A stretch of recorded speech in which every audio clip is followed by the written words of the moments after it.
we got the rule book, yeah. Yeah. So if someone is on PEDs, they get disqualified or whatever, yeah. In actual sport, yeah. Yeah. But if someone's body is possessed by a demon, yeah, we allow him to wrestle. Yeah. okay. Like make that make sense. Yeah. It's supernatural enhancement of some sort, you know. Technically that's drugs, but you know, all right, sure. You know. Yeah. Well, he's definitely on something, right? He's got demon powers. Come on.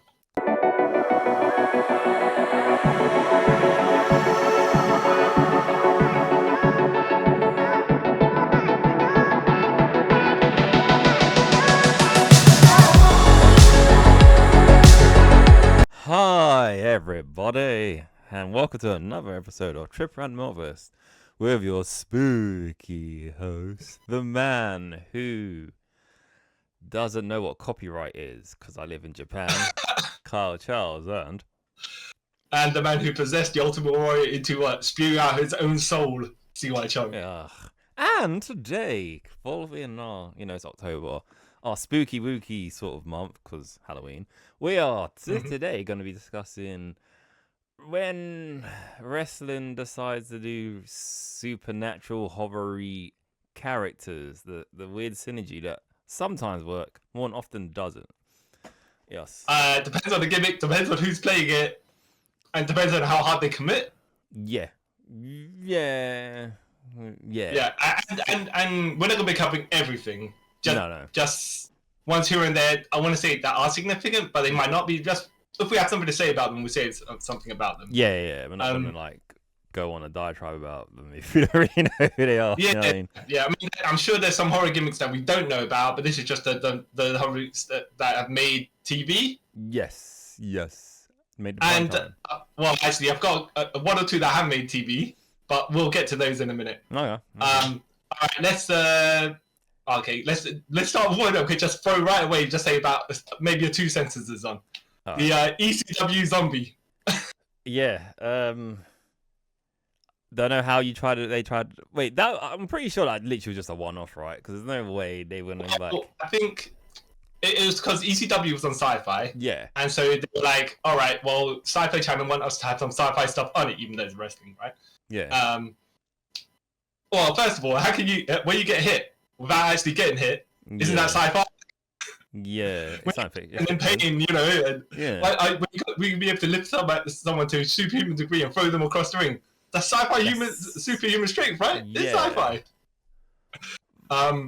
This is where they had the ECW zombie come out, and Satman just beat him with a kendo stick and he left. And then I think they had an alien come out at one point, and Satman did the exact same thing. And it's just like, all right, okay? Because I know, one time, actually, I think if I remember correctly, and someone correct me if I'm wrong, CM Punk had a match with the zombie. Well, something like that. So one of them, I thought it was the Sandman, but yeah. It was just like, okay. And he put him in the Alicon device and he tapped out. Because this is before he did the GPS. But to be, I mean, how can a zombie tap out? Yeah, that's why I was like, how do you make sense of any of this? It doesn't. Yeah. This doesn't compute. To be fair, we don't know what type of zombie they are, and there are many different types of zombies.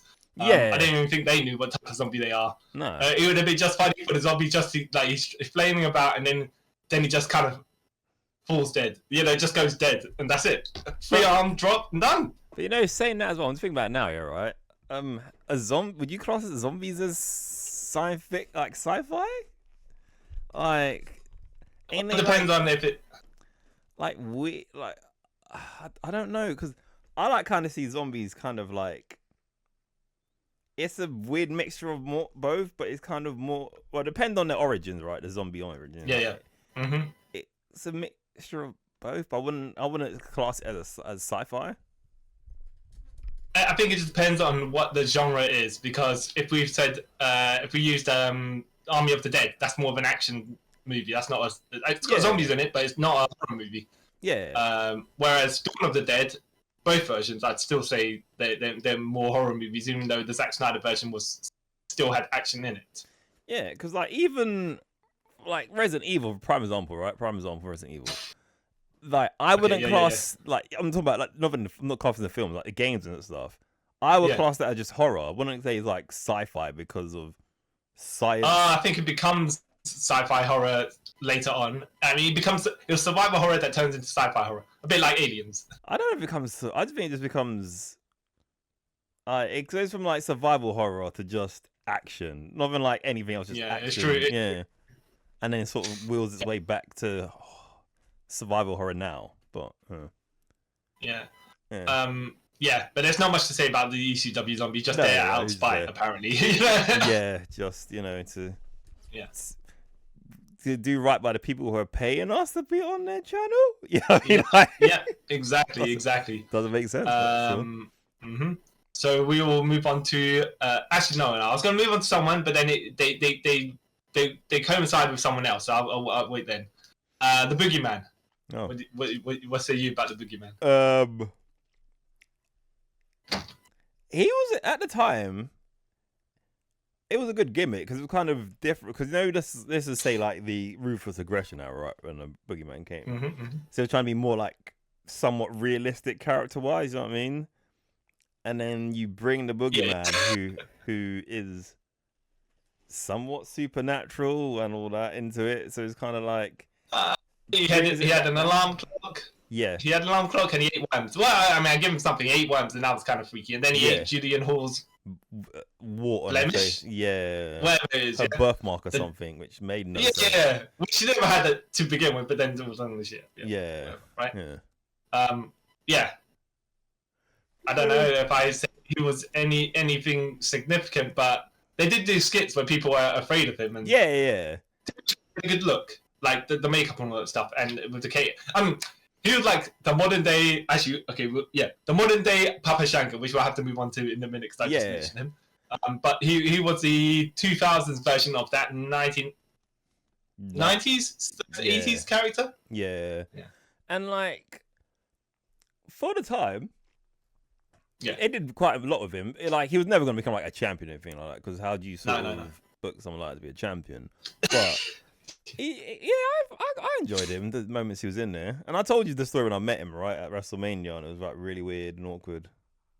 Oh no, go on. I think you might have, but you might as well. I mean, was he kayfabing you, and that's why? That's why it made it even weird. So like, it was at WrestleMania Access week, and. Me and brother was lining up to see all these people, and it's coming near the end of the day, and because I'm a big fan of Goldust, Dustin Rhodes as a general, like I'm a fan of him. So there was a queue for him, and the Boogeyman was next to him, so you saw both of them, right?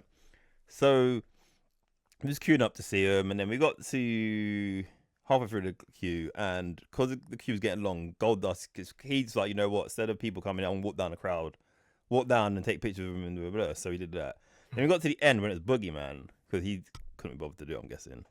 And like he was like, yeah, man, you know, we got to stick out for each other, you know. Yeah, tweet at name redacted, because I'm not gonna say who he is anymore, because terrible person. Yeah, tweet at him, you know, get my name out there, you know. We got to help us out. Like I know it's kind of real going, trying to do the color thing, right? And it was just really weird. Like, bro, you're like in your mid-50s at this point, like so. No one's really gonna. Yeah, what's the hustle about, right? Yeah, it's like you're dating a son. Actually, I think he might be even older than that, because apparently when he got signed, he lied about his age, and he was actually older than he was, a lot older than he was. Yeah. He did like what Virgil did, right? Yeah. He kayfabed everyone, bro. Yeah. So that was really weird. I've got a picture of him somewhere. Okay. It's just. That's an odd. I mean, I wouldn't say it's an odd interaction, but. Yeah, what can you say? Yeah. It is a bit of something where you're like, okay, if I was getting this side again, Ricky Stupid was at the top of the queue, and he was like, I'm like, dude, are you Hawaiian though? Bro, that wouldn't make sense. I'm like, okay, sure, man, I'll do that, and literally, I didn't do anything he said because I was like, all right, okay, but as far as the gimmick, you're like, he got a payday, he was all right for the skit. The position he was in, they didn't push him over his limits, and I don't think he was that great in the ring anyways. But no. As far as living the gimmick, the guy was committed. Yeah, I give him respect for that. Yeah, be respect. Yeah, and he gave him some stupid stuff to do, and he still did it. So hey, watch him. Yeah, I know Garrett. Okay, so this is a man of many gimmicks, But yeah, Papa Shango, one of Charles White's many gimmicks. Yeah. Because you had Karma Mustafa. Yeah. Yeah. The Godfather, the Good Father. Yeah, and Papa Shango, where he was a Mm-hmm. voodoo witch doctor, apparently. Yeah. Ripped off Baron Samedi. Yeah, from the James Bond. Yeah. Mm-hmm. Now, I think I missed the glory days of Papa Shango. When I say the glory days, I mean the times where he was relevant, right? Yeah, same here, if I'm honest. I think I pretty much missed them too. By the way, there's Karma Mustafa and there's Karma Supreme Fighting Machine, who there's slightly the same gimmick, but not. Yes, transition to the Nation of Domination. So yeah, it's like, hey, let's try and make him more, Black Power. Let's put Mustafa at name. Is it? And I'm like, oh, okay. Yeah. But yeah, Papa Shango. The only thing I kind of remember about him is, didn't he have like a feud with Warrior, right? Yeah, and that's the one where Warrior got possessed and started. I think it was kind of one of his nonsensical Warrior promos, and then all of a sudden he started coughing up stuff. And, coughing up black stuff. You're like, wait, what? Wait. yeah. And it's just like, okay, I mean, are we to assume then that Papa Shango did something to him with, Yeah. Because sometimes, right, it's like something happens, and without the commentators telling you, if you're in the crowd, you're like, what is this? Yeah. Is that to that somehow, but all right. Yeah, it's like, sure. I guess someone explained to me later on. Yeah, I think Papa Shango, as far as the gimmick goes, it was for its time. Yeah. I wouldn't even say it was politically incorrect or anything like that, yeah. But it was wacky for its time, right? Yeah. You just were like, okay. Yeah, even for like, all right, okay. Yeah, okay. No, it's not offensive to any degree like that, right? But it's just like, okay, we are going the stereotypical route here. Yeah, you're like, what it is. Okay, cool. This is, and like, he didn't even do anything really after that, did he? Because I'm pretty sure he wasn't even Papa Shango for long. Yeah, I think the only thing that people do remember of him, other than the Warrior thing, is when he missed his time cue to pull Hogan off. What's Sid off? Hogan off Sid, because then Sid had to kick out the leg drop. Yeah, which Hogan probably still moans about to this day. Yeah. Wow, yeah, cause that's it, isn't it? Yeah, because he was a part of Money Inc., right? Or the $1 Million Corporation. Actually, apparently, money can buy voodoo powers. I don't know. Yeah, apparently, Well, yeah, unless he was shaking down the $1 Million Man for money. Then he had the voodoo doll $1 Million Man, and was stabbing it with pins. Maybe, I don't know. Yeah. But what he did have is that skull paint on his face, and I was like, oh, you know what? But you wouldn't, with all that makeup and all that stuff, other than the tattoos, you wouldn't think that like Charles Wright was the I didn't actually clock that until like years later, when I was like in my late teens, and I think someone showed me a picture like, wait, what? Like, oh yeah, okay, that makes sense now. Oh, cool.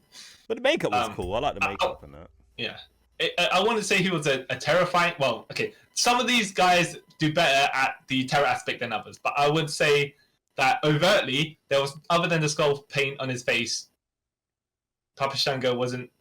Yeah. Hey, look, if I saw him around the corner in a dark alley, okay, with that skull paint on his face, I'd be like, all right, okay, not walking down here, yeah. Yeah. But other than that, though, there's nothing. It's nothing very intimidating about it, no. Yeah. I mean, what you say about the boogeyman, but if you see like that, other than the clock, that he was wearing, but you see that guy in the dark alley, you'd be like, okay, Yeah, but like, oh snap, yeah. But Papa Shango, you're like, oh, okay. Yeah, take away the skull face paint and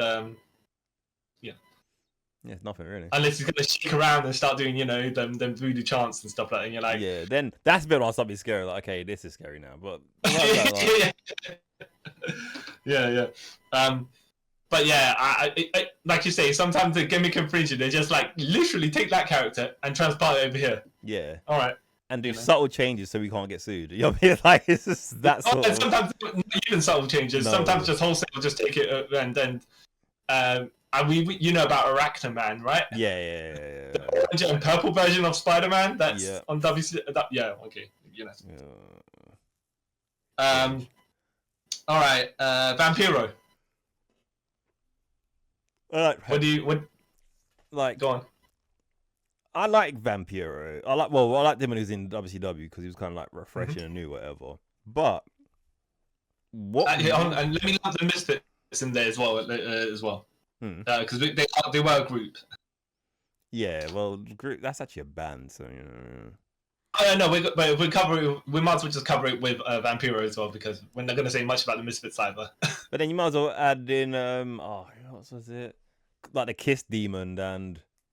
Oh, okay, yeah. Someone else, right? The Kiss Demon and someone else part of his group, Deadpool, whatever it was, yeah.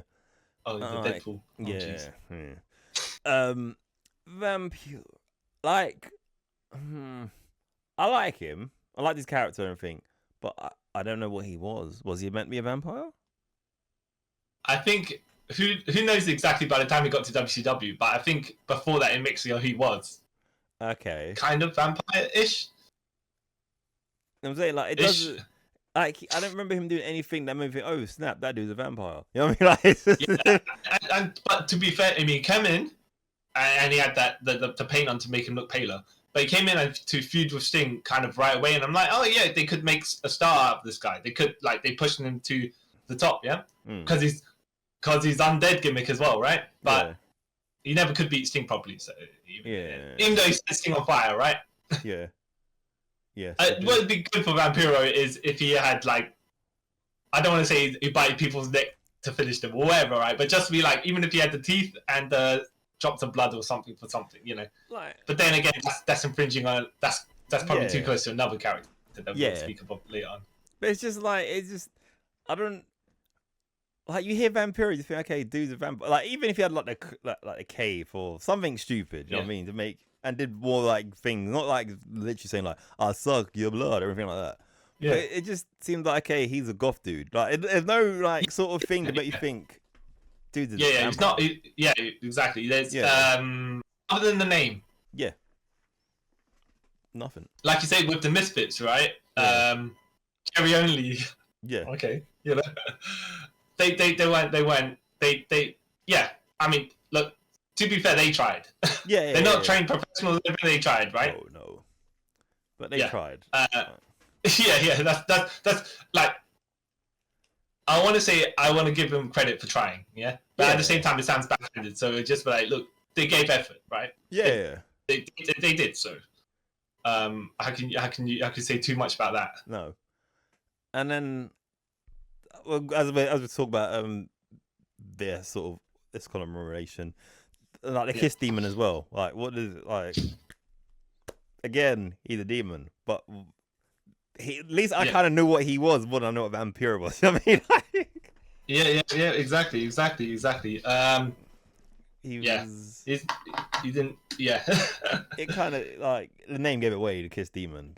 And then just but that was a different thing because I think that was more of a. Yeah, product integration sort of thing. Yeah, the backstory behind that's all stupid as well. Yeah, exactly. So, and then when he was Crush, okay, fine. Oh no, you know that's a different person. So wait, that's not the same person. Was he one of the Crushes? Because there was two Crushes, right? No, he was Bryan Adams, to begin with. No, but they're two different people. They're two different people. Because I thought the same. They are two different people. No. There was a Kiss Demon. He was Bryan Adams, and then they changed him out for another guy afterwards. They changed it to Del Torberg, or whatever his name is, isn't it? Yeah. That's afterwards. Yeah. But I think when he first came out, he was like Vampiro, blah blah blah, like a feud with Vampiro, and then all of a sudden, it was a different person. And then they had to put because to license Kiss, whatever they want to do it. Yeah. They had to put him in a certain amount of main events. Yeah. But they all. Torborg. He was not the greatest in the ring. That quality, put it that way. So he was. They didn't necessarily say the main event had to be the final match on the card. So they made special events at certain points in the card when he could be. That's how legally got around it. That's hilarious. Yeah, I'm like, wow. I mean, that's a move and a half. You know. Yeah. You see. Can't get sued for that. Yeah, I guess. Yeah. Yeah. But yeah. I mean. As far as the Kiss Demon goes, he looked like the Kiss gimmick. As far as anything that you'd be frightened of, unless you're frightened of guys that dressed in 80s metal dudes. Yeah. You know? Yeah, it just doesn't make any sense. Like another thing, like yeah, you could never see him as like world heavyweight champions. Like, what was the point? I mean, Well, if they pushed him enough, they could have that rocker kind of gimmick. But then again, they have to be like an 80s rocker, kind of. As far as a main event gimmick goes, a Kiss-related sort of thingamajig is able to do something if you can do something with him. but yeah, I mean, look, as far as the rock gimmick goes, the 3-man rock band is not going anywhere. You know what I mean? If you're one of them, you're yeah, so, exactly.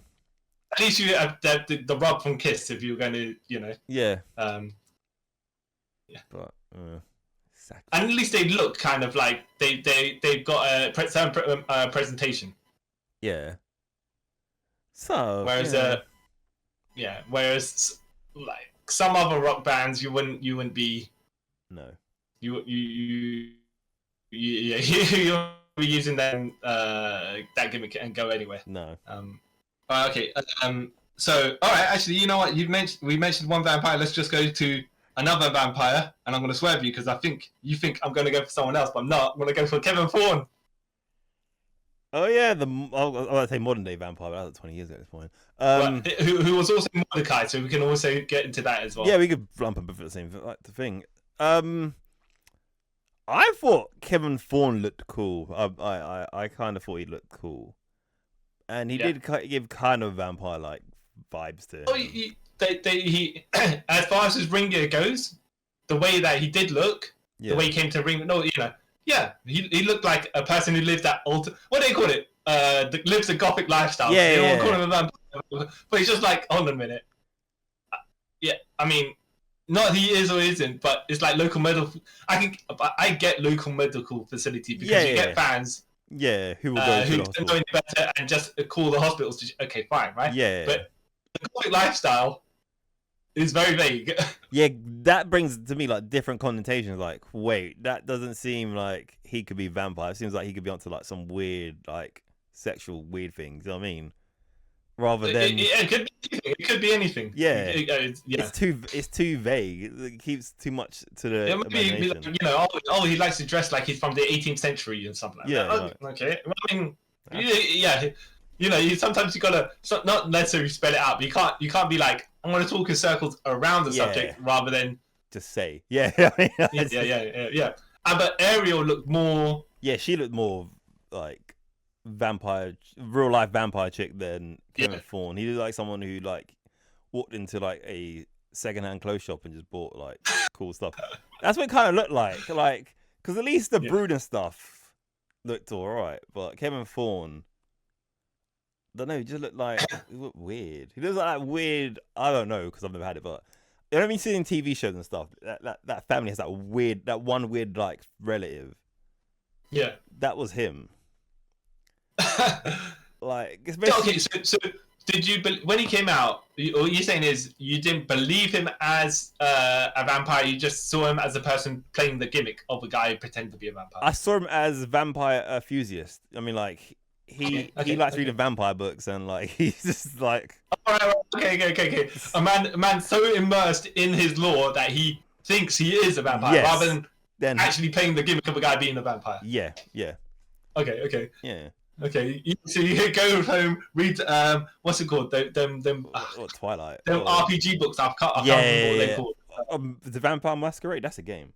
Yeah, something like that. Yeah, like I'm gonna be like roll a d6 and rather than I'm gonna commit and be all right. Fair enough. And he does. I think that didn't help that they couldn't say exactly because as much as Ariel wasn't doing much, she was more believable. And like, even when you look back at it now, she was. It's kind of for me gave the S.A. Rios Lita thing where she was more of the center point than he was. Yeah. And especially when he joined the New Blood Rising, was it New Breed, whatever it was, and it seemed weird. To be fair, she committed.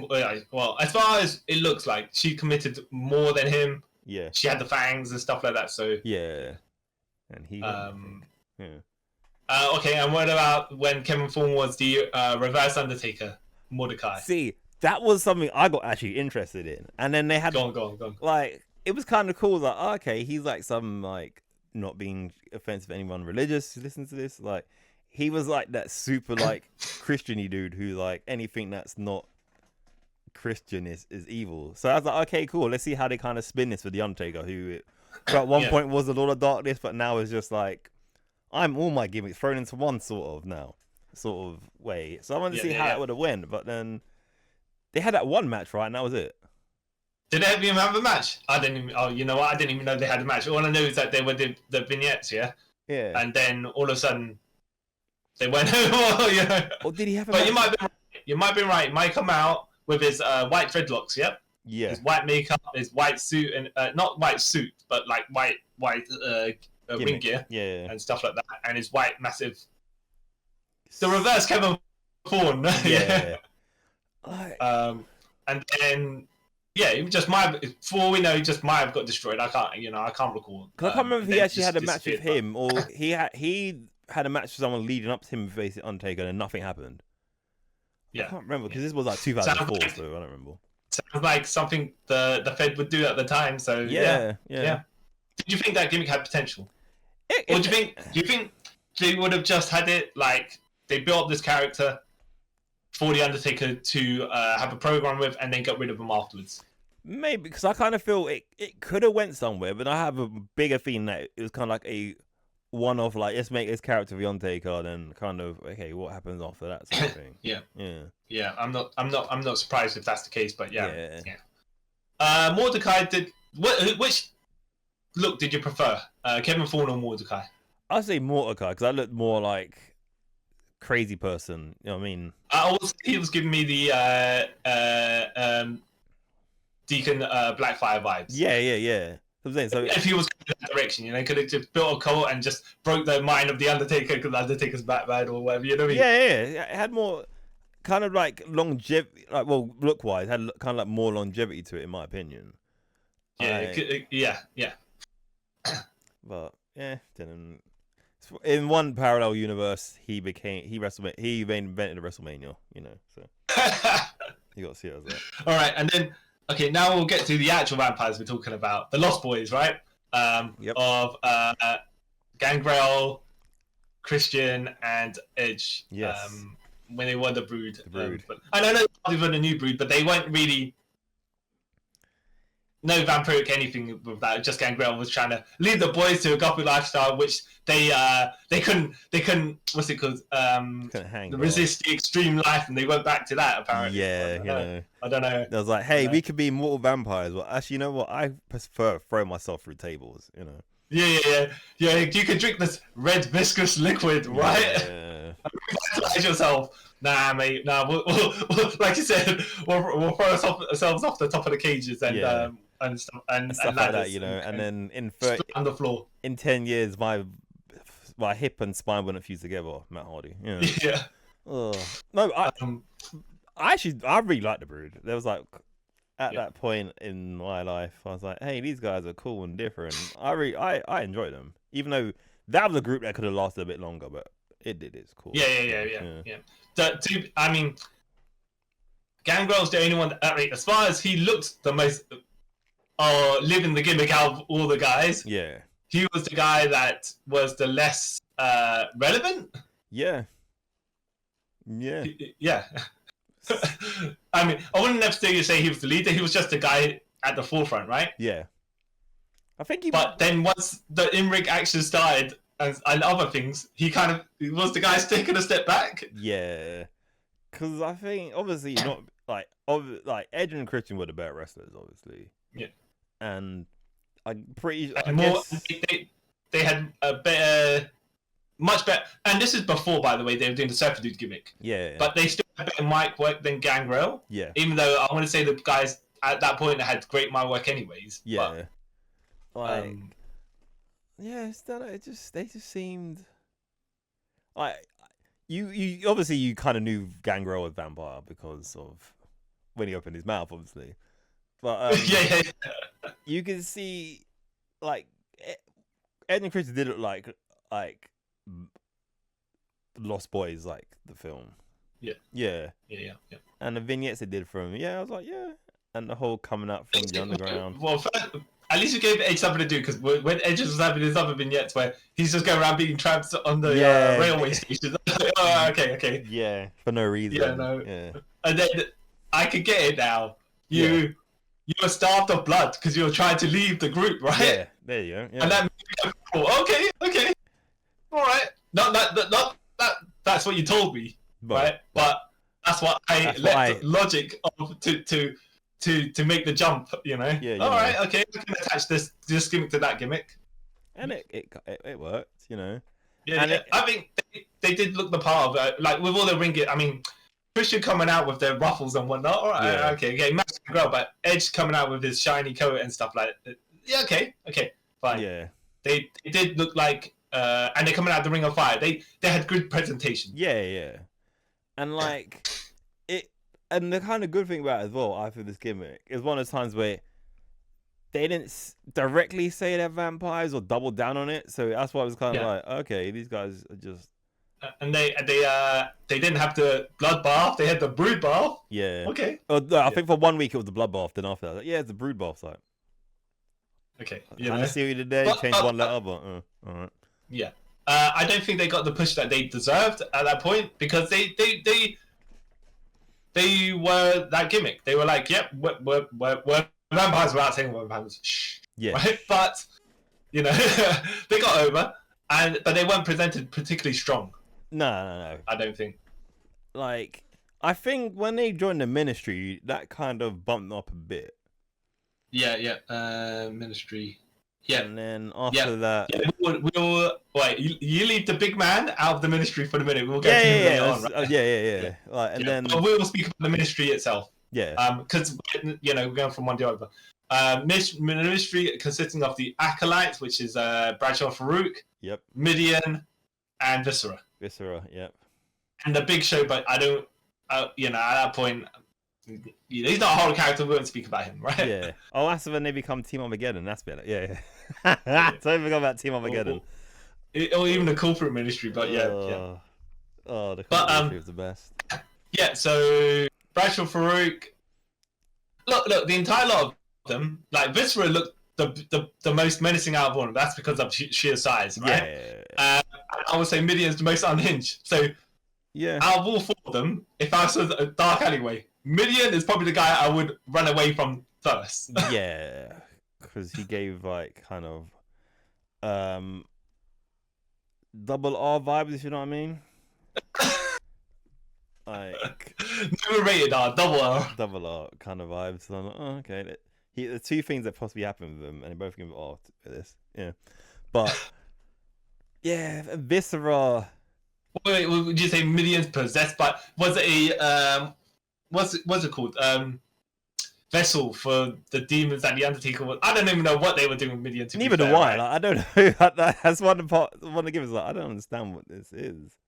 Yeah, he just seemed like they told him to do. They got the guy who was playing Midian, and they told him to do stuff, and he did it. And they were like, "Yeah, let's have a good laugh at his expense." That's what it seemed like, Yeah. Plus, he's Undertaker's cousin in real life, so that's probably why he also got that. Okay. Well, yeah. Well, like that, but that probably explains why he was getting paid, right? Yeah. But still, at the same time, you'd think if he's your cousin, you're gonna look after him. Yeah, unless he was all for it. Like, I don't really care. No. Okay. Oh, it's true. It could be all that. It could be that. So, yeah. But Viscera, from King Mabel to Viscera, I will say that gave him. Okay. So when he was Mabel, I was like, mid card, whatever, right? Viscera, okay. No, yeah, a bit higher than the mid card, but not much higher. But there's potential with Viscera. Yeah. And maybe so drop back down. Yep, very quick. Yeah. Yeah. But yeah, what did you think of the transformation of these guys? I wouldn't say they're randomly put together because they were separate people before that, and then the Undertaker brought them together and was like, "Yeah, my cult, boys, you're my cult." Like, it's kind of random, but it kind of made sense because, like, at that time, all of those characters were sort of like lost, if you know what I mean. So Yeah, if you think about they like, didn't have anything. yeah, so if you think about like realistically wise, like people are lost, they would gravitate to someone's like a cult, wouldn't they? Be like, oh yeah, you know what, we can promise you this and stuff. You know, oh yeah, you know what, I'll drink the Kool-Aid and then. I get. Was he Henry O. Godwin or was he Phineas? I think it's Phineas, right? I think it was Hen. No, you might be Was right. he Phineas. Phineas I. Godwin, yeah? Yeah. P-I-G, right? Yeah. And Henry O. Godwin, yeah. H-O-G. Okay, right? I can get why he would join the ministry, right? Yeah. But Bradshaw being a cowboy and Farouk being a leader of a... Militant black group, yeah. yeah, like, oh, okay, all right. Like, and then just beat, like, Viscera came out to the Royal Rumble, I think, and they just beat him up to the back and it broke his mind and became Viscera. All right, yeah, okay. like, okay. I accept that, but yeah. How did you get the Acolytes to begin with to be the Acolytes? Yeah. Offered them beer, maybe, I don't know. And then Acolytes have the APA gimmick, which they put on the t-shirt saying always pounding ass, but that had the opposite effect of what they were trying to do. Yeah. I like though how they kept a Billy Gunn t-shirt then, you know. I did like how they kept when they left the ministry, they still kept the name the Acolytes, which made the APA like okay. Yeah. Okay. The APA Acolyte Protection Agency, fair enough. Yeah. And your two guys just being called the Acolytes, right? And using it as a name, so fair enough, yeah. Yeah. But and you splintered off actually being actual Acolytes. Yeah. Okay. Yeah, sure, I guess. Yeah. And there was quite a decent group of individuals when you throw the Brood in there. Yeah. The Brood should have came out of that. The Brood should have feuded with them as well. I know that Ken Shamrock tortured Christian, and then they went to beat up Christian, all the ministry, and then the Brood switched on. Well, the Brood tried to turn on to help Christian, and then they all got beat up. Yeah. But there was no payoff because it's not like the Brood could beat the ministry. No. Which had the Undertaker in it. Yeah. And but I guess that only kind of happened because after that's when the corporate ministry and the corporation and the ministry merged, isn't it? So like if they had the Brood in it, well, it's like okay, there's ways to meet people in this group now. So I guess numbers wise, but yeah, like you said, there should be a payoff. Yeah, and at least if you're going to say you're going to have sacrificial underlings that don't do anything in your group, then have them feud with the up and coming Brood. You know, they can lose, it don't matter. Yeah, you know, because the corporate ministry is like the NWO at that point, right? Yeah, but it wasn't really, but yeah, better, but yeah. All right, we shall go to Doink the Clown, which I wouldn't say necessarily horror, but I was just like, okay, it's Doink, yeah. All right. I would kind of say horror because there was a point when Doink left WWE or the third WWF, he went back to ECW and he was like a darker version of Doink, but then he had to stop because he was gonna get sued by WWE. Yeah. So that makes sense. For you can be a sinister clown and then just turn into and then they get Pennywise and try to mix with the Joker, and they were like, "Yeah, this is Doink." But then you got a name like Doink, and it doesn't really not translate well. But it's just like, look, you already crippled yourself here. I don't know. I reckon if you go Dot, you could get that name back, like make it like sound sinister. You know what I mean? Yeah. Because like Pennywise, that's not a sinister name when you think about it. It's only because of what he's done is why it's a scary name. Terrorizing little children, right? Yeah. Oh, yeah. And go from terrorizing little children. Yeah. 7. Oh, yeah. Now, here's the thing, right? When they had the vignettes and they had him outside some kid's window, I don't know what he was talking about, right? All I just remember, is like,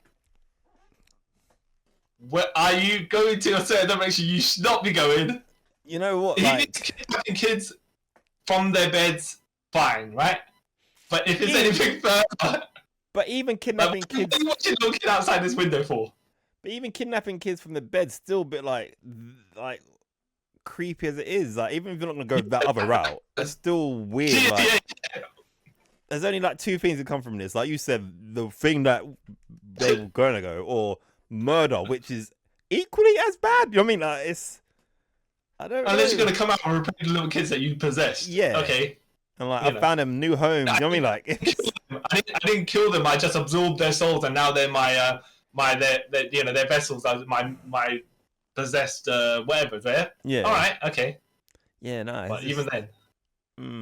Yeah. Did you? Okay. So when he came out in his white face paint, his hat, and his cape, this long jacket thing, yeah. Yeah. And he floated towards the ring, yeah. Yeah. Did you think at that point it had any potential? No. I was like, I don't know who you go with this.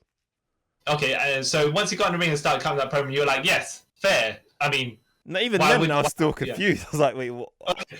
What? Yeah, what was confusing was it's like you come out, you had all the pageantry for the gimmick, and then it's just like take off his hat, cuss the gimmick, and say, "Why are you doing this to me?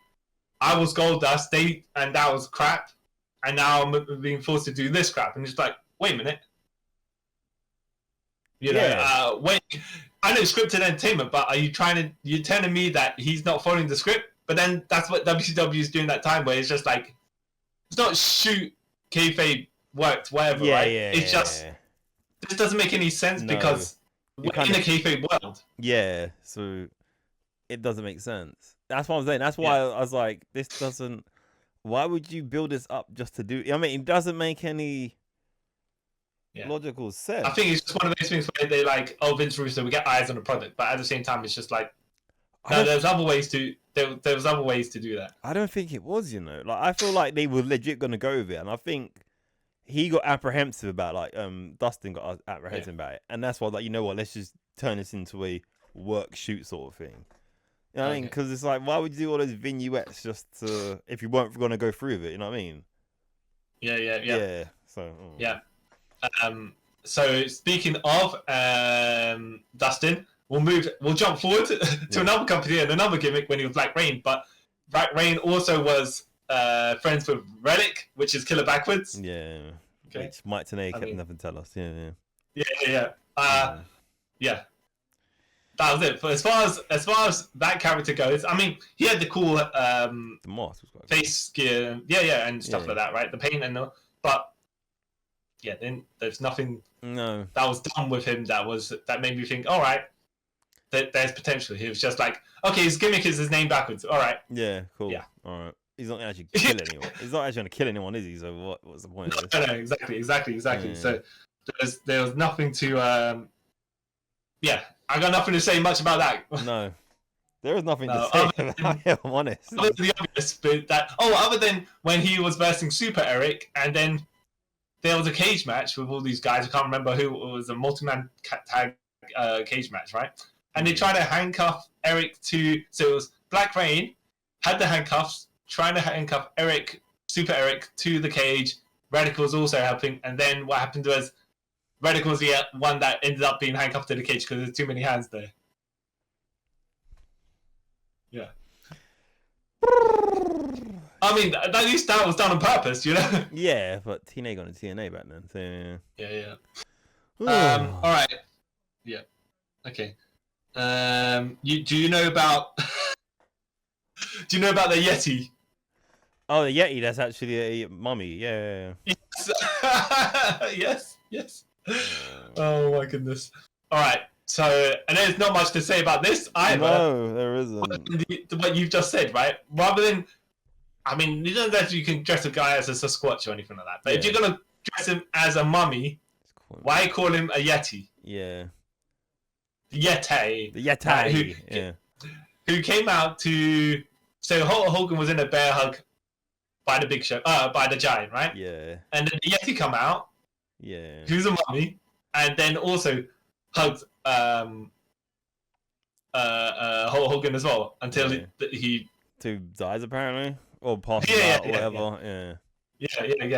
Yeah. Now, to be fair as well, the Yeti came out with his arms stiff, like he was an actual undead mummy. Yeah. And he had the look of a mummy, so fair enough, right? And he had the size, yeah. Not sure how far you could go with that gimmick, but at least certain parts of it were there. Yeah. Like certain parts I get it. Something is like, why? You know what I mean? Like, yeah. Like, if it was nowadays, I was gonna say, why couldn't someone just do a quick Google search? But I realized no, that's like 1994, whatever it was. There's no such thing as the internet, so no. But still. But would it be serious? Someone would know it be? what Yeti is, right? Yeah, exactly. But do you think they thought, okay, now it's silly to call him the mummy, so we'll call him the Yeti, right? Yeah. Or the other train of logic is people don't care if we're calling this guy the mummy, this mummy a Yeti because they. And it's like, no. It's not as if you had bad choices. You stick with what he is. Yeah, exactly. Or you could just name them something else. You could if they said he was like a zombie, I'm like, okay, fair enough. You know what I mean? Like, there's so many other things they could have just said that he was. Yeah, they could have just come up with some random name from like that sounds Egyptian, and then that's that, right? Yeah, but no, the Yeti, different part of the world, but yeah. Sure. Which then brings me to, I guess, Giant Gonzalez, because another guy who's massive and I wouldn't necessarily he was horror either, but he was dressed as a Bigfoot-ish. I would say character. He expired Attack on Titans. You know, he looks like yes, he looks like a titan. Yes. But, see, that's forward thinking, right? That's forward thinking. It is, you know.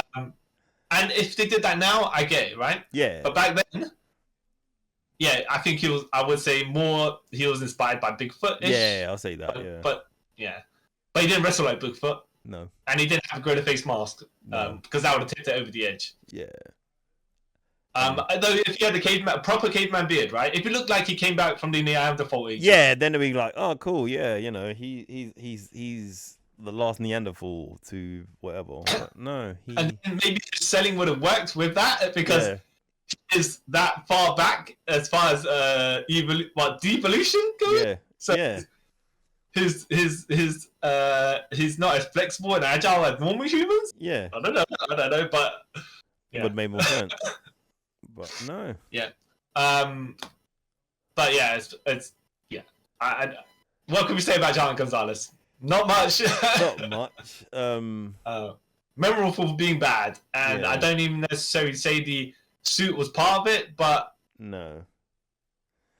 But I do, yeah. He did. Don't be bad at me. He did the best with what he was capable of doing. No, not the best for what he was given, by the way. No. That's all what he was capable of doing. Yeah. And that sounds really bad.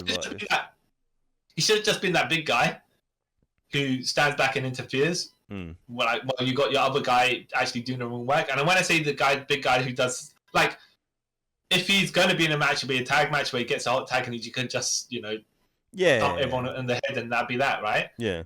Or he's the bringing valet enforcer guy, that helps the heel to cheat. Yeah. And then people can be scared of him because he's so big and stuff like that. Yeah. Yeah. But okay. Abyss, which also will group in there Judas, his brother, quote unquote, Judas Messias. Will find Decay, Crazy Steve, and Rosemary as well. Yeah.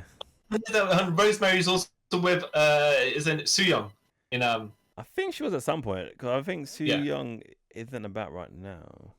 No. Was she Jessica Havoc? I can't remember. That was a thing at one point. So eventually this group was, I want to say they're all together at any point, but they were all individually part together. Yeah. There's like connections there. Abyss. I feel like he was inspired somehow a tiny bit by Jason Voorhees and Michael Myers. Yeah. I like Abyss. I like the character. Near the end of his career, it got a bit weird and convoluted. Yeah. They try to make him more Undertaker-ish, but it's just like, no, they should have just been like, okay, when they were saying he was an escapee from the asylum and he had that white suit, I could get with that. Yeah. Father James Mitchell saying, "You're my bastard son," and then I'm gonna get your brother who comes from Mexico, depths of hell, and then depths of hell, aka Mexico. Yeah, all right. That's not controversial. You know what I mean? And then what else was there? And then there was also who is it? Was it? First they people call him like a rip-off Kane. I was like, I kind of can see it in a way. And then, but it was just because he had a mask. He was big and he had the hair. Yeah, right. That's only one. But it wasn't that much of a rip-off Kane. No, if you went if you were exclude those parts. Yeah. Yeah. And he was, No, go on. I was gonna say he wasn't overly protected as a guy as well, but his forte was the hardcore stuff. So yeah, like fire and thumbtacks and stuff like that. Yeah. It's like, wow, you must have battered yourself pretty hard, Yeah. And then I think when he's adding more lore to him, the more convoluted and watered out his character became. Yeah, just because it's a silent beast, right? That's all they needed to, Yeah. If Father James Mitchell said, basically, this is my boy, I locked him in a cage for 20 years, right? Now I'm unleashing him upon the world, yeah? That's it, right? Yeah. The beast man or whatever, because he's terrible, yeah? Whatever, yeah? And then you introduce him as a beast, and you're like, okay, fine. I get that. Yeah. Kind of. But yeah. But yeah, when they started adding more, I mean, to be fair, him and Crazy Steve and Rosemary kind of worked as a unit because they're just as good as each other. Yeah, like the K when it became the K. Yeah, I like that. And I think I even like when they kind of brought in Joe Park, where it was like, yeah, I'm his brother. I'm an attorney with blood. And you found out that went off a year, and then the whole thing was Joe Park and Abyss are the same person. You're just schizophrenic. He's like, oh, and then I kind of like that. With, oh, that's kind of cool. And then, yeah. Yeah. All right.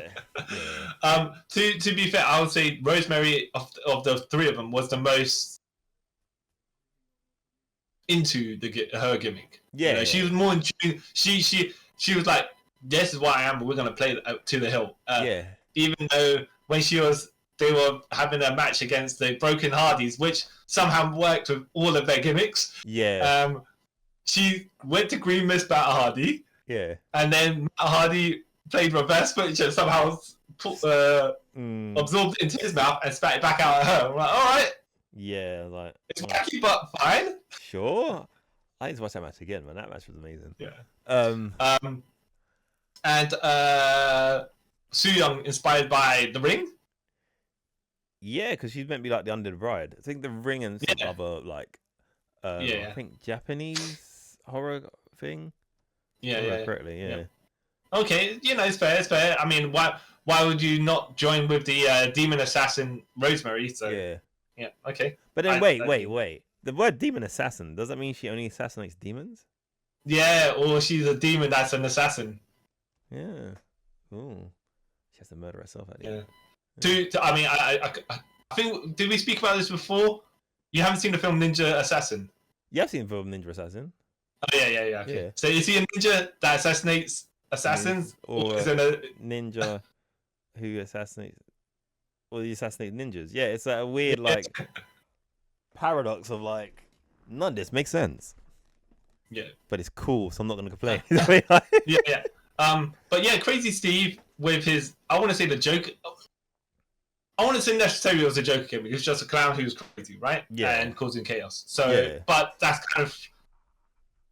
Look, I think personally probably that was a better execution of the Joker gimmick than Sting's Joker Sting, but whatever, right? Yeah, we won't get into Sting Joker. Yeah. But yeah, Crazy Steve, fine, right? Yeah. Judas Macias, I can't say too much about. No. He just was brought in for a program with Abyss and then disappeared. Yeah. I think in total, because I watched something about a year ago about Judas Macias. I think he only wrestled 8 matches in TNA in total. Yeah.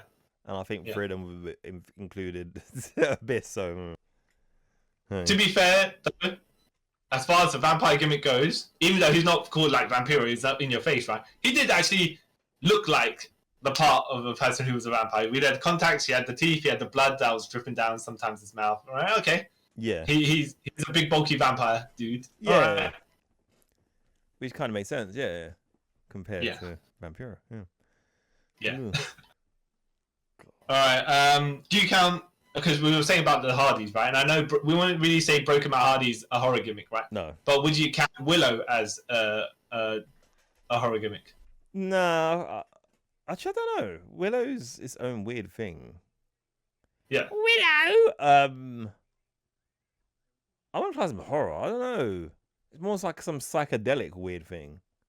Okay, that's different. Yeah. You're talking about if you went to like a Hellraiser style party and you started sniffing stuff. Yeah, that's what Willow is. You might imagine Willow in your nightmares. Yeah, or like if Willow appeared in like something like not Wizard of Oz, sorry, like Alice in Wonderland. Okay, yeah, that makes sense. You know what I mean? It's just not horror, it's just weird. Yeah.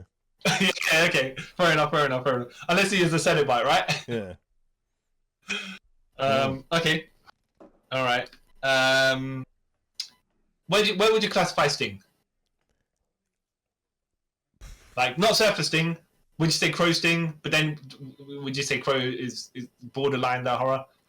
I think with Sting, if you take things in a certain direction, you can bring those vibes. Like Crow Sting kind of have those vibes, but there was nothing devastating. Like, unless you're gonna say he's supernatural and he can resurrect himself from fire, that's not really. Yeah. Which he did, by the way. He got quote unquote, right? Yeah. He got bit by a dog as well. Yeah. But you know, it's not as if he resurrected himself from the dead, sort of thing, though. Yeah, I don't know. I wouldn't class Sting as horror. Yeah, if anything, though I will supernatural-ish. Yeah, I will say Wolfpack Sting looked the most horrible out of all of them. Yeah. That was nightmare fuel. Yeah. Yeah, the red black paint didn't work together. It was really weird. They picked the wrong shade of red. Yeah. Okay. Do you know who Waylon Mercy is? Yes. Okay. He inspired another character we may talk about later. Yeah. But do you know where Waylon Mercy got inspired from? For some reason I was going to say Taxi Driver. It's not Taxi Driver. It's no. But you're on the right track because yeah. So go on. Get it. Go on. Oh, it's not. I want to say Mercy. It's not Misery. No, it's not. I don't know. You know, no. Okay, it's Max Cady from Cape Fear. Yeah, we go. Yeah, that's close. Yeah. So he had Robert De Niro version anyway. I've seen the original as well, but the Robert De Niro version had the Hawaiian shirt and whatnot. Yeah, right? yeah. And that sinister way of speaking and stuff. And Waylon Mercy had those white trousers and the Hawaiian shirts, and he was cutting those promos on a golf course. Yeah, and they had that little knife tattoo on his face in it. So... Yeah. And I'm like, all right. So it seemed like for years you've been trying to get this gimmick to work. Yeah. And then you found a guy later on, Bray Wyatt, who actually did make it work. Yeah. Like, oh. Okay, first of all, not to skip talking about Waylon Mercy, but there's nothing really much to say because he didn't really do much. He just appeared to cut those promos, which were sinister somewhat, but then you're like, all right, you know, okay, moving on. Yeah. Because there was no substance to it. Yeah. You know what I mean? I think it was one of those characters that was ahead of its time because I don't think what they would probably want to do with him, you couldn't do in that period because of like censorship and that stuff. So, well, what did they do that was correct with Bray Wyatt that they didn't do with Waylon Mercy? I don't know. I have to think like because of the time you were allowed to talk about more certain things, like and. Because obviously wrestling's it's geared to like everyone at this point, but back then it was kind of more geared to kids. So you couldn't really have like a serial, it's true, a quote unquote, like a cult leader / serial killer in the WWF at like the new generation sort of time. So this is the vibe I got from Bray Wyatt, right? Yeah. There was some demon entity from hell or whatever you want, possessing a meat puppet. Right, essentially, and the visage was just not Husky Harris, but what's his actual name? Wyndham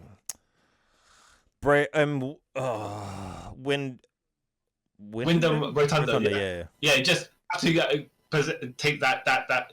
He took the guy's soul out of his body and replaced it with his own, and that's what the vibes I was getting. It's just like, there's a demon inside this guy. Yeah. Like, okay, which made sense. Yeah. Which I think that's what it was going for, right? And then he kind of a bit more overt with the Fiend on it. But I don't know if I'd say Waylon Mercy ever gave me those vibes. No, he gave like the early Bray Wyatt vibes where he started like NXT Bray Wyatt was like more like a cult leader sort of. Yeah. I have a compound where maybe or not I have slaves and murder people, like sort of vibes, rather than like when he more and more he went on, it was like became more supernaturally horror-ish. Yeah. Which, by the way, you would have thought something like that doesn't play in a world of athletes, right? And wrestling, yeah. Hold on a minute, right? We got the rule book, yeah. Yeah. So if someone is on PEDs, they get disqualified or whatever, yeah. In actual sport, yeah. Yeah. But if someone's body is possessed by a demon, we allow you to wrestle. Okay. Like make that make sense. It's a supernatural enhancement of some sort, you know. Technically that's drugs, but you know, all right, sure. You know. Well, he's definitely on something, right? He's got demon powers. Come on. Oh, that was when you think about it now, it doesn't make any sense. But you could run that into like he's a guy with some sort of mental issues that kind of went in that direction. But yes, but you always knew Bray Wyatt was the leader of the Wyatt family, right? Yeah. And he always gave those vibes. You know, these are my underlings. Yeah. But then when he went to become actual Bray Wyatt and he changed his ring gear and stuff and became the Fiend and stuff like that. Like, it's all well executed. Not in its own world specifically, Yeah. But he had to work it in where everyone else was still part of it. Yeah. It's outlandish, but not too outlandish. Yeah. Kind of.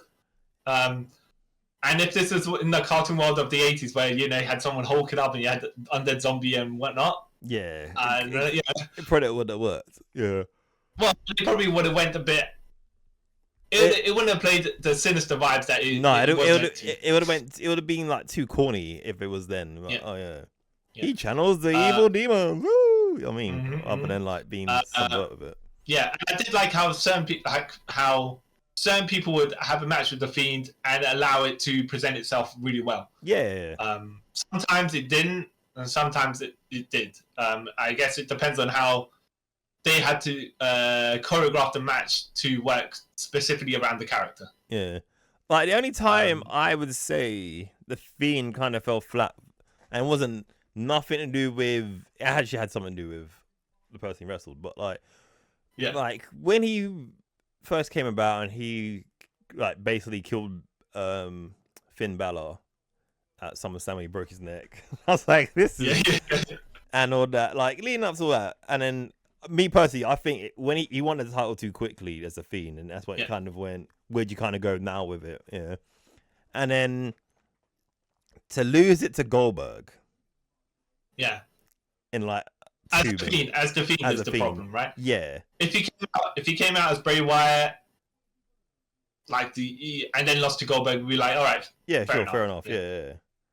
But lose it to Goldberg. But then there's no reason for him not to come out as the Fiend. They should have they come out with something. I don't want to say, unless Goldberg does a blessing in the ring with holy water. And then... There needs to be something more than just... Goldberg's Jewish. Should have went the religious route. Yeah. it was so many things you could have got around it, but it's just like... no.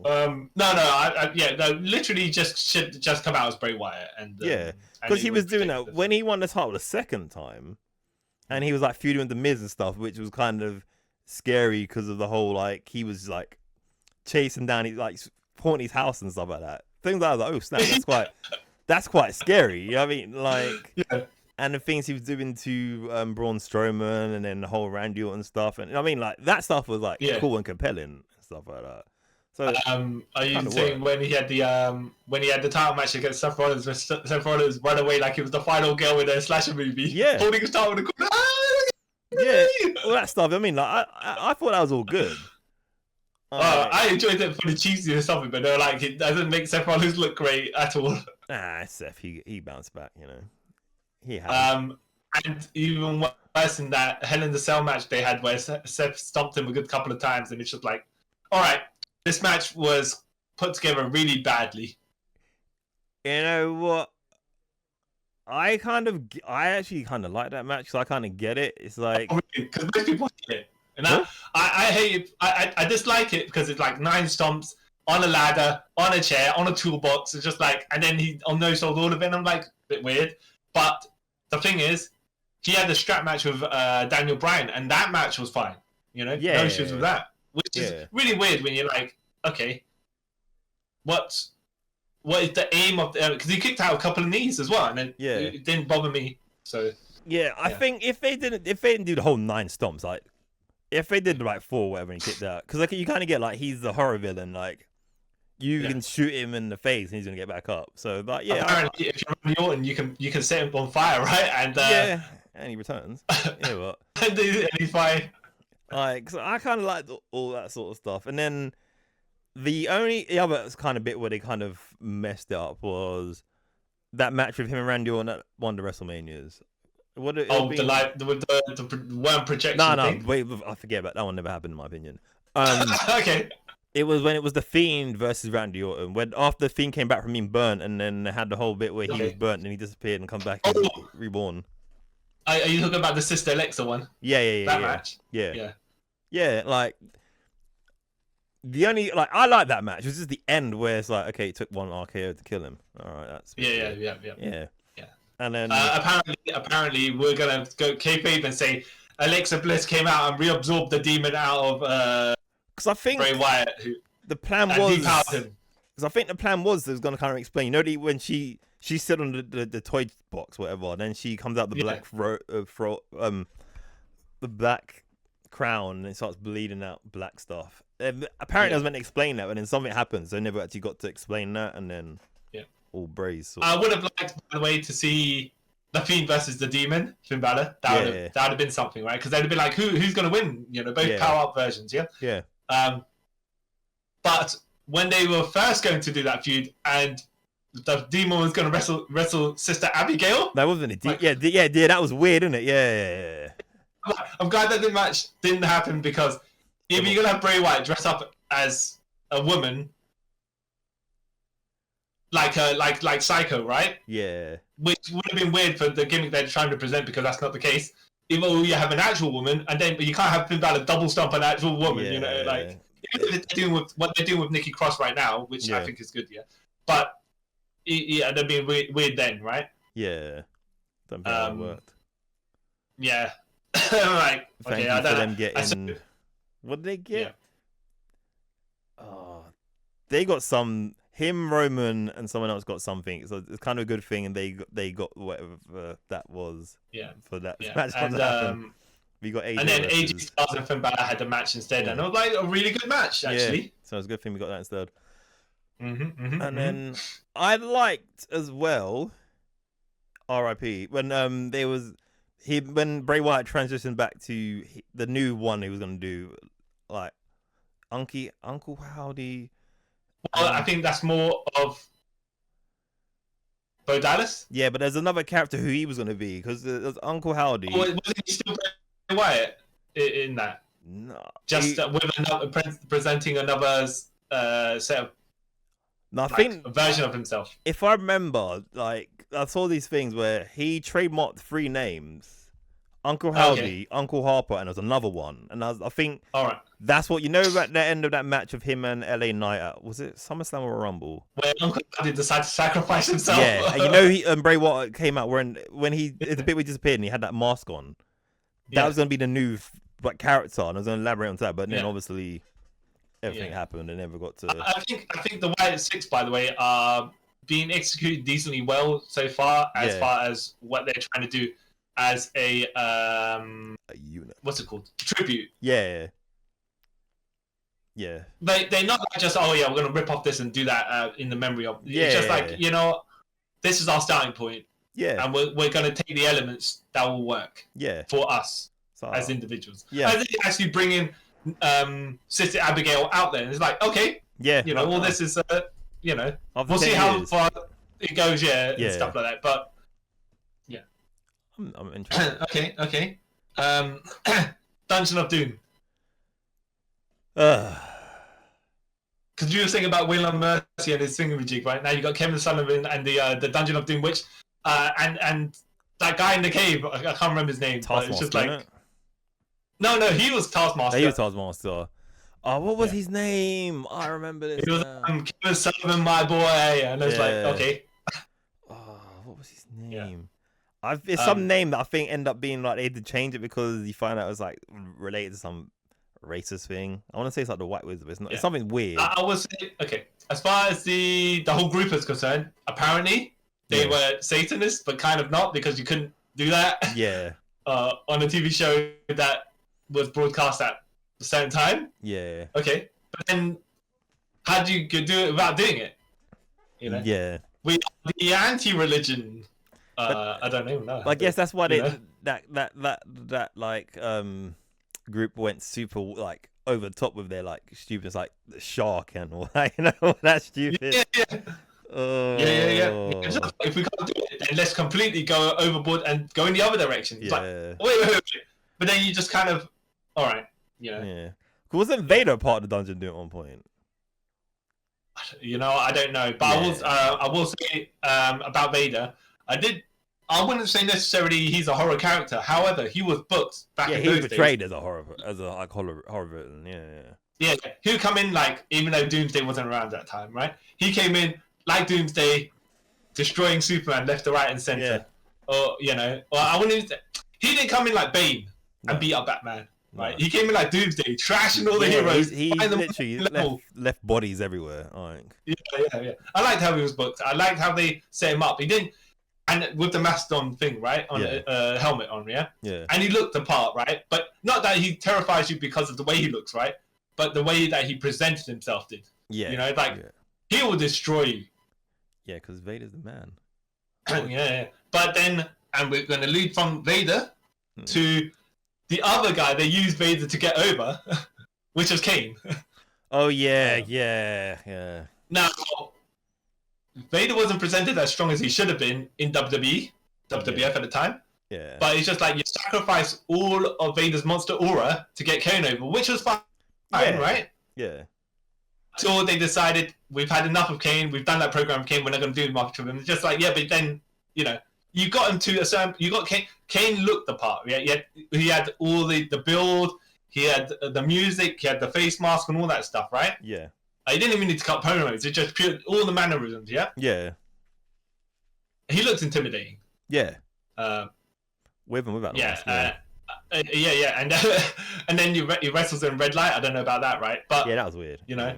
But the fact that he used Vader to get him over was good. Yeah. Because. He pretended a monster and then a monster who was another level above him. Yeah. A monster killing a monster. Yeah. Yeah. And then it kind of, after his feud with the Undertaker at WrestleMania, where it took 3 tombstones to take him down. Yeah. That's it. They were like, okay, I mean, we could just sweep him to the side now, but actually we'll keep him because he's moving merch or making money or whatever it is. But we're not going to present him as powerful as he once was. Yeah. All right. But like the one thing I kind of respected about they kind of did with Kane for I want to say like the first 15 years of his career. Yeah. Like near the end, it was like, oh, okay. Like they never like made him super weak. You know what I mean? Like he's always that like threatened away, and like if he decides, you know what, I'm gonna be like super murderous testicle shocker guy again. Flip it how he can do it, you know what I mean? He always had that like. Okay. So what the way they did, I see it is, he was upper mid card, to the point where he could have been main event if they kept on pushing him, but they presented him as a main eventer, right? Yeah. And then they just kind of like, oh, we'll keep him in the mid card, upper mid card area.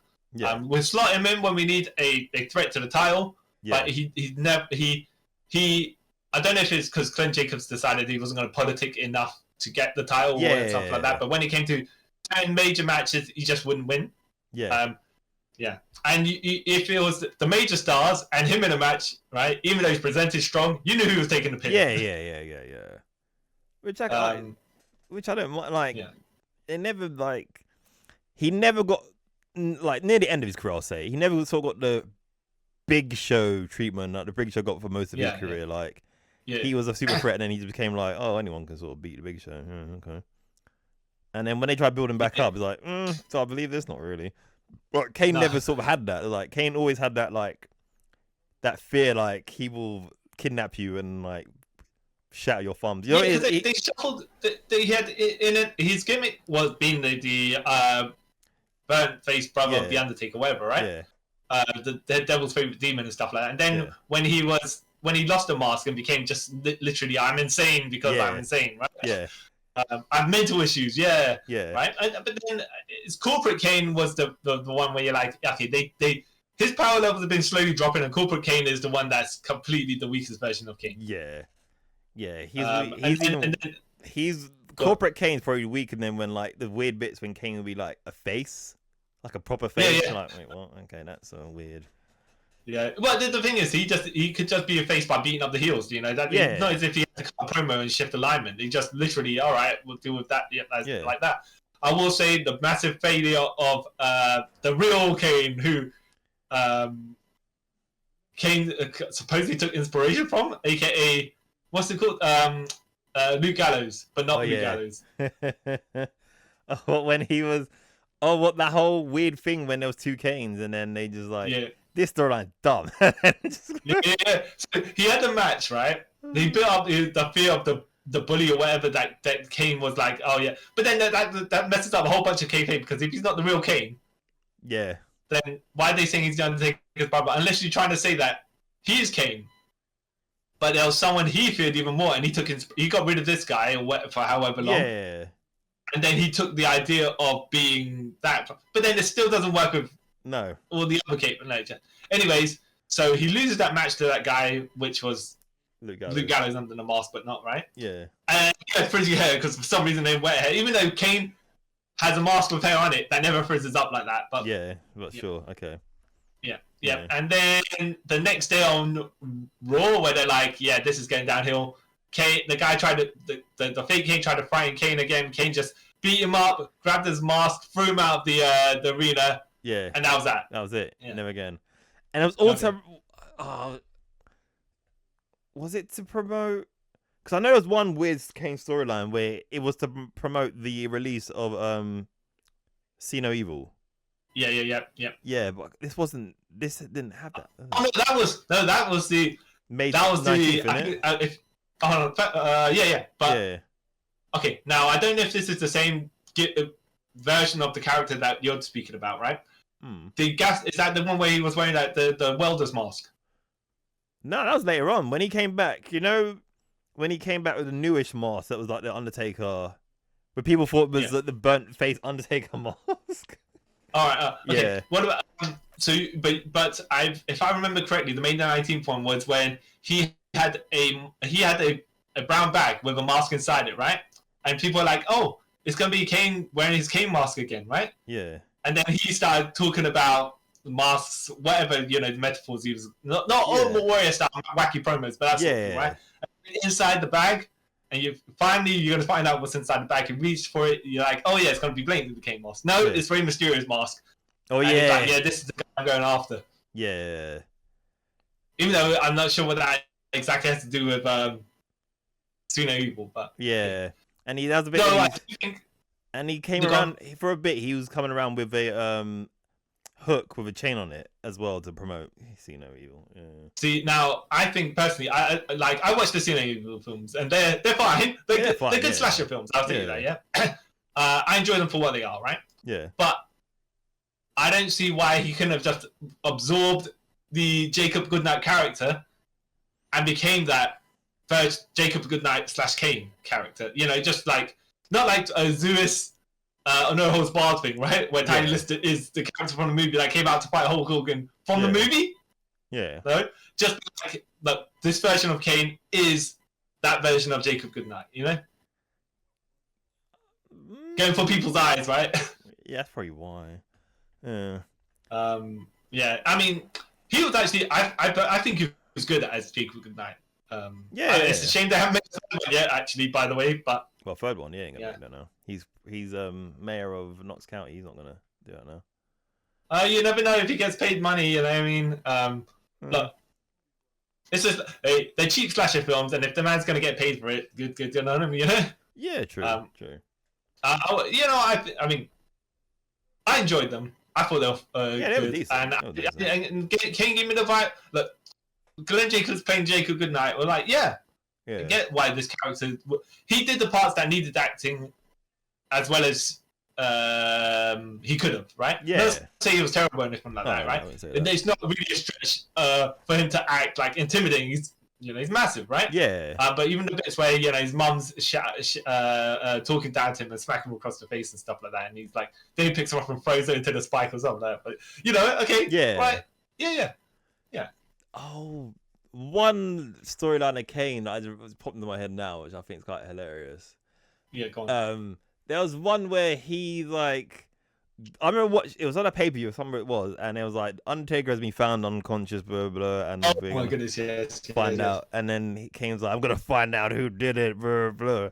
He wears a mask, blah blah blah blah blah, and then he goes to Rey Mysterio saying, "You're the one who did it to my brother." So he terrorizes Rey Mysterio for a while, and then I think he beats Rey Mysterio, and then at the end of the match, the lights go off, and the Undertaker's there, and he's like, "No, what are you doing?" And then he admits that he's the one who put Undertaker in a coma. it's like, yeah. Wait, what? I'm confused. Why? But to be fair, he was only the real candidate that could have done it at that time. It makes sense. There wasn't, yeah. I just found it like a weird way to get that storyline for them to wrestle again. Isn't it? What do you think the best version of Kane was? I would say the best version of Kane was when he started wearing the mask with the mouth bit, the old school mask with the mouth gone. Okay. Which led to him becoming Psychopath Kane after he lost the mask. That year or two period of Kane is my favorite period of Kane. Oh, okay. I preferred the Big Red Machine, initial version of Kane. Just because he had he had that threatening aura, and he looked the part of a slasher villain. But I think he got depowered after that feud. Like, that they didn't do as much as they should have or could have with him. Did you know? I'm gonna go a little tangent here and we come back. Yeah. Right. Do you know?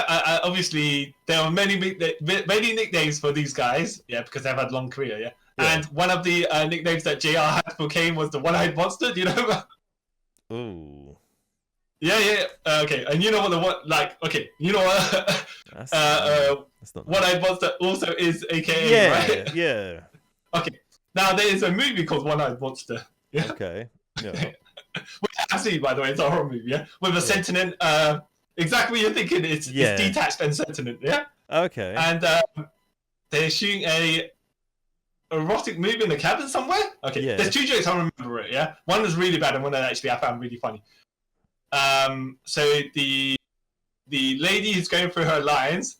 Yeah. And then obviously this thing's going around killing people. Yeah, because apparently that's what you do when you're detached and sentient. Yeah. Right? You know. Okay.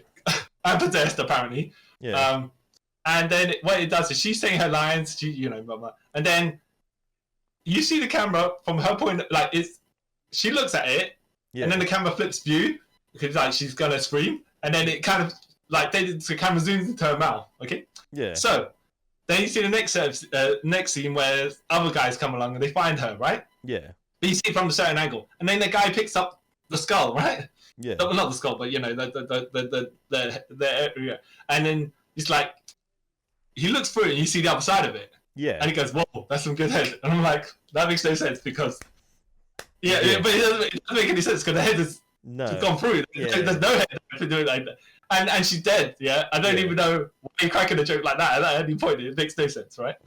And then these guys get attacked by it. Yeah. And then they lock the doors and everything like that. So then there's a car outside and they're like, all right, one of the guys goes, all right, I'm going to get to the car. Yeah, I'll drive it back and we'll all escape. Yeah. Yeah. And they're like, all right. Yeah. But if it's out there, wherever it is. Yeah. Yeah. So Ipador runs out. Yeah. And then he clearly looks like what he's going to do is drive away without them. Right. Because, yeah, he's a heel, right? Yeah. All right. So then he's like, layers, guys, wherever he is, close the windows or something, and we reach for the gear stick, in the car. Yeah. Except it's not a gear stick. He dies in the car. Oh. Yeah. Okay, that's right. That's clever than the average one. Yeah. Okay, but that's that. Yeah, that's that. I'm just want to give you a side tangent there because randomly that's what Kane's one of Kane's nicknames were. But from Kane, well, actually, let's go Mankind first, and then we'll finish on the one and only, Okay. because he's the only one left. Yeah. Mankind, original Mankind. I know where he came in. Apparently, if you can tolerate a lot of pain, you can fight undead zombies. But and he fought both of them as well on their own levels, apparently. But yeah, kind of makes. But I wouldn't sense, say it was necessarily supernatural. Just to be like, okay, he could take a lot of punishment. Yeah. Is he a sadist? I think was that what they were trying to say about him? I think they were trying to say that. Yeah. But we're not talking about the corporate Mankind, because from that point he kind of wasn't presented that way anymore. Yeah.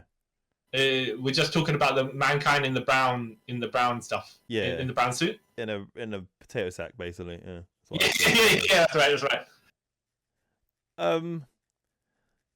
Mankind used to scare me as a kid. Not gonna lie, he used to scare me. Yeah. I didn't understand what he was.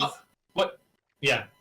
And that's what made him scary to me, because I was like, I don't know what he is. That mask is quite scary.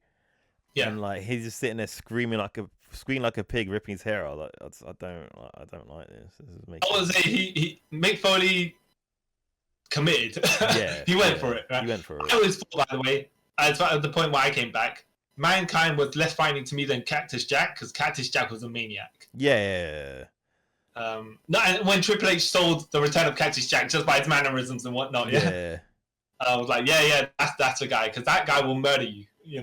Mankind didn't seem to present that kind of to me is in that sort of way, but like, yeah, he can take a lot of punishment, right? And he's crazy and everything, like, but Cactus Jack will eat your bones. Yeah. That sort of thing. It's just like, yeah, he will eat your bones and then like kidnap your family. Yeah. Yeah. Like the Mansons and stuff like that. Yeah. Yeah, that's what Cactus Jack came across to me. Super unhinged. Yeah. And his mate Chainsaw Charlie, which was Chainsaw Charlie. When I first saw him, he scared me as well, because like the stock in every face is weird. I don't like this. Yeah. You're making me feel uncomfortable. Yeah. Not short-lived, by the way, but hey, Short-lived. Yeah. Terry Funk was better as Terry Funk, but yeah, it's a little side thing. Chainsaw Charlie. Yeah, okay, fine. Terry Funk. Yeah. That's how we talk. My name's Terry. Yeah. Mankind. I think, okay. Now we're gonna shift on to the Undertaker, but the Mankind was presented strong. Yeah. Because Undertaker was already presented as a strong character. Yeah. Same with Kane. That's why Kane kind of worked, because the Undertaker was a strong character, and then you put him against one of the strongest of them all. Yeah, and even though I would say, the most powerful version of the most highest stat version of the Undertaker, would you say is the Western Mortician? Nah, I think I don't know. I was gonna say, me personally, like, I think the strongest Undertaker was Ministry of Darkness Undertaker, because that's like my favorite. Yeah. The Undead Wizard. Yeah. Yes. Well, no. You might have said maybe that's the most powerful version, right? Yeah. But not one of the highest stat points. No, the highest stat point is and because he's not a horror anymore at this point, was the American Badass, you were gonna say? No, the one after that, when he was like the big red bug, or what it was, when he's like murdering Ric Flair's kids and stuff like that. Yeah. Okay. Big Booger Red, that was it. Yeah, Wait. The American Badass is so powerful that he cancelled the Undertaker's comics when Undertaker was the supernatural gimmick. Yeah. Like, that's how strong you are, eh? Yeah. That comic. No, I like the Western Mortician gimmick, the undead, the sit-up and all that stuff, right? Yeah. Because when the people hit him, and the way he sold it was like minimal and stuff like that. Yeah. To be fair, kind of like put boundaries on the character, because you could only sell so much. Yep. He couldn't showcase how good he actually was. Yeah. The Lord of Darkness, and then the we'll call it the final version, the Dead Man, right? Yeah. When he came back in 2004, they were the most flexible versions of the Undertaker, where he could work with his opponents to do like matches that kind of give and take sort of. Yeah, he actually felt like there was actually peril for him. Yeah. Mm-hmm. Yeah. Unlike before, it was like, oh, he gets punched, he gets knocked down, whatever. Sit up. Oh, okay, cool. All right. Yeah. But the the setup used to get great pops, and now the setups are reserved, right? Yeah. For the key moments to get great pop. Yeah. And sometimes he couldn't set up, but like when Mabel sat in his face, or when Brock F5'd him a good couple of times. Yeah. Concussion. But yeah. Yeah. But look, it's good because I want to say he kept, aside from Big Evil, American Badass section of the thing of his career. Yeah. He kept the horror vibes intact, and you could say in some parts that, like you're saying, Booger Red / Big Evil / American Badass. Yeah. He was still a big buddy, right? Yeah, because technically you could maybe Big Evil kind of see, not horror, but maybe ish, like he could kind of be maybe a maybe not I will say like a serial killer or something, sort of. Well, here's the thing, right? The final version of the Undertaker, which we see in the Boneyard match, right, where he just kind of blended everything. Yeah. And when I say blended everything, he even took the parts there of American Badass, yeah. And then he was a horror villain because he could. AJ Styles buried him in the front, right? Yeah. And all of a sudden, Undertaker's behind him. Yeah. I really think he could have kept going for another couple of years doing those cinematic matches. Yeah. And you just lean into the horror slasher movie tropes where you do stuff and only horror villains could do it, like teleport from here to there, or you throw him off the top of the building and he appears behind you or stuff. That sort of craziness. Yeah, I reckon you could have. Yeah. That would give him life, and you'd be like, yes, that's great. I mean, some people might not like the cheesiness of it, but I'd be like, I accept it because that's kind of where you're going at this point. Yeah, and if it was every now and then, you kind of accept, like, yeah, you know what, like if it was like week on week, sort of thing, like, yeah, no, this is getting kind of dead. But if it was like, every WrestleMania, or like your odd like SummerSlam or whatever, you know what I mean? Like, yeah, and you could, I reckon you could do it. Yeah, and it's still viable. Yeah, and I think as far as a legacy goes, I would say the greatest horror character in wrestling is the Undertaker because of the longevity of the career. I mean, you could argue if you're just going on pure longevity, then Kane is one of the long-lasting ones as well. Yeah. Some of these have short lifespans and stuff like that, but we'll say Undertaker he refreshes his gimmick enough. Yeah. But he's memorable in it as well as and he has a lengthy career with a lot of highlights and stuff like that. There's more ups and downs in his career. Yeah. Yeah, that's why we leave him to last, because he's done a lot of stuff and he's quite well protected as far as a character goes. Yeah. I will agree. Yeah, I agree. Yeah. And did he find you as a kid or? A tiny bit. A tiny bit. All right. A tiny bit, yeah. Like I think the first time I saw him, when he used to like, they used to paint his face and make him look pale and stuff like that. I think that kind of like scared me as a kid because like, he doesn't look well. I don't like this. Yeah. What about the when he had the Phantom of the Opera mask? That made me laugh. I'm not gonna lie. That actually made me laugh. Yeah, I was like, I feel a little more sinister with it. To be fair, I don't know. I thought it was gonna be something cool, but then I remember watching. It was SummerSlam, was it 94 or not? No, 95. Yeah, I think it was 95 because 94 I'm gonna go to in just a second. Yeah, and I remember seeing it. I was like, this is okay. Oh. Yeah. So scary. SummerSlam 94, as you're saying, mirror match, Undertaker versus Undertaker, and apparently one fueled by Under Souls and the other one fueled by money. Because money makes people back from dead. I don't know. And then, so if you're gonna have an Undertaker versus Undertaker, fine. But then 3 years later, you're doing Undertaker versus Undertaker again because Undertaker is basically Kane. Yeah. And then years later, you do Kane versus Kane. Oh, okay. Yeah. I mean, it's about rinse and repeat, isn't it? I realize that. And that's just these two characters. I'm not even talking about Jesus Messias and Abyss repeating that storyline as well. Wow. Did you ever read the Kane book? Star of Darkness, was it, or whatever it was? No. The one where they tried to kayfabe put all together all of the gimmicks and Kane's backstory to make it work, and then Gene Snitsky was also involved in it somewhere. No. And Katie Vick and all that stuff. No. Oh, that sounds like interesting. I want to check that out. Okay.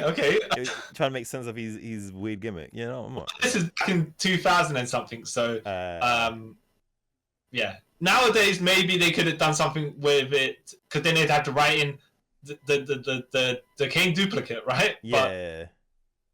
But I think it was just after, like, a couple of years, or during the Katie Vick saga, or whatever it is. Or, no, it was probably when he was feuding with Snitsky. Probably, because around that time, they were making...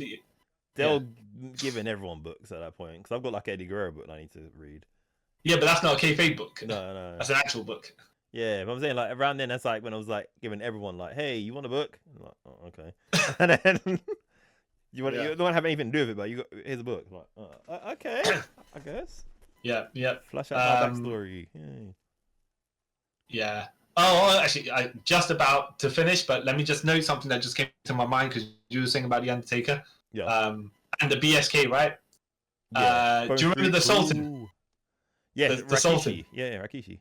Yeah. But okay. First of all, I'm not gonna say that the song was a horror character or anything, but he had the Hannibal Lecter mask going on. Yeah. Which was like, okay, I'm not confused. I'm not sure about this. I'm confused, but sure. Yeah. It's okay. It's like, okay, why is he wearing why has he got the thing on? Right? Because he wants to. I don't know. Yeah, I mean, that was weird. Yeah. Oh, he runs with Rikishi. That's hilarious. It's just things like that. It's just some of these gimmicks you see people turning, like, who started as and they turn into, like, how did you get from here to here? I'm confused. Yeah. And I'm not. Some of the other horror gimmicks that people haven't done, I'm quite surprised. But then again, how can you make a Freddy Krueger gimmick? Yeah. Because you got the blades in your hands and stuff like that. So it's gonna be an awkward one. Because I know in Japan, unless you're a little person wrestler, you're not really gonna do a Chucky gimmick. No, it wouldn't make sense. Oh, and I know Hornswoggle he did do leprechaun gimmick, but not leprechaun gimmick. But you also forgot they technically did sort of like a Chucky thing with Alexa Bliss and what's her face? Nikki Cross. Yeah, and Shayna Baszler when her doll was like terrorizing Shayna. Oh, this was like during pandemic. It was quite terrible. Yeah. Okay. Yeah.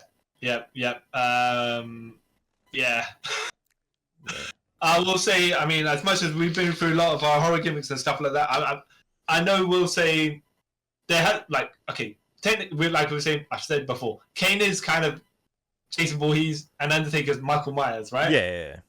I don't think there's, unless you've got someone coming out as the Terminator, right? Which some of these people who wrestle real stiff can be, like John Cena when he was the prototype, right? Yeah. I'm not saying he could have been the Terminator, but if you're going to wrestle that way, then at least, But was it? I mean, if Goldberg came out with a Terminator being the Terminator gimmick, I can accept that. I think part of the prototype gimmick was before when he was in OVW, it was a kind of wrestle like a robot. Yeah. And he'd do the reverse of whatever. Yeah. But he didn't wrestle like he was the Terminator robot, the T-800. Yeah. Because that would have been something, No selling, not necessarily no selling, but the robotic stiff movements and stuff like that. But then you'd have to really have a... You want to come out with a shotgun, right? Yeah. Because you can easily in the match with a shotgun, right? Yeah, of course. Bang. Yeah. Yeah. But like, would you come out? What kind of T-800ness would you be? Yeah. The worst kind. Yeah. Even though they did put him in the video game. Yeah. Did you ever play? Did you have that one? Oh yeah, I did. Yeah, but I never played as him. Oh, I was gonna say. Oh, what? No, it's like one of these. I was gonna say. Like I don't know, because even with like Mortal Kombat, right? I got the Mortal Kombat, and I got the DLC and all that stuff. The season pass, we got the characters and stuff, and like I never played as Terminator or RoboCop. I don't. Okay, RoboCop is going to be a weird one, right? But yeah, I'm surprised you didn't play as Terminator because at least you could do stuff. Yeah, but it's like in a wrestling game. It's like, what's the point? So if the Terminator's finisher was the heart punch, I can see that. Yeah, I think it was. I'm not gonna lie. I'm for real. This one. Yeah, I think it was. I actually think it was. Oh wow. Because of like from Terminator 4, isn't it? When he punches John Connery's heart stops. I can't remember. Yeah. That's right. Yeah. So yeah, I just didn't. I don't know. Like, I rather if I'm playing as a Terminator, I want to be like killing people, not wrestling them. You know. True. Even even when Triple H came out as a Terminator, but not right. That was the best. No, come on, I said that was the best. That was the best. Oh yeah. It came out to murder Sting apparently, right? Sting is protecting John Connor. I don't know. Maybe. Oh no, I was about to say maybe because John Connor's somehow related to Sting, so that's why Terminator's come to stop it before we. I don't know. I don't know. I don't know. But yes, that would be us concluding. Even though we went on a bit of a tangent at the end there, right? Yeah. Concluding our episode on pro wrestling inspired horror characters. Yes. No, on horror characters. Yeah, that's right. It's right. Yeah, that's right. Yeah. No, that's wrong. It's wrong because then it makes sense. Like it's horror characters that were in movies because stolen from pro wrestling. Even though I think there was 2 pro wrestling horror movies. El Maniac or something like that. The Maniac? I can't remember. But it was a pro wrestler. It was a Mexican luchador wrestler, whatever, who got possessed by a demon or whatever and started killing people in the wrestling ring or whatever. Okay. And then there was another movie where I think Roddy Piper was in this one. Where it's like there's a wrestling show and then wrestler versus zombie, something like that. Yeah. Something like that. Yeah. Matt Hardy's in it. All that horror-inspired pro wrestling characters. That's what I meant. That's what I meant. Not that's the way I meant it. Yeah. Concluding this episode. Yeah. Yes. And thank you for listening to us talk about that. Let us know who your favorite horror-inspired pro wrestler, or rearrange that because I'm literally trying to do it in my head and it's not working. And let us know in the comments down below if you're watching this on YouTube. Or if you're listening to this on the audio realm, you can go follow us on Instagram and Twitter and leave us a message or a tweet there. All the lovely stuff where to find us can be found on top of the screen if you're watching this on YouTube. If you listen to this in the audio realm, it will be found in the description part of the podcast you're listening to. And don't forget while you're there at YouTube, give us a like, subscribe to the channel, and tell your friends about us. And if you're listening to this audio, also give us a review and a 5-star review. That'd be very great. Very great. And until next time, guys, I'd like to thank you all for taking a trip with us around the multiverse. Bye.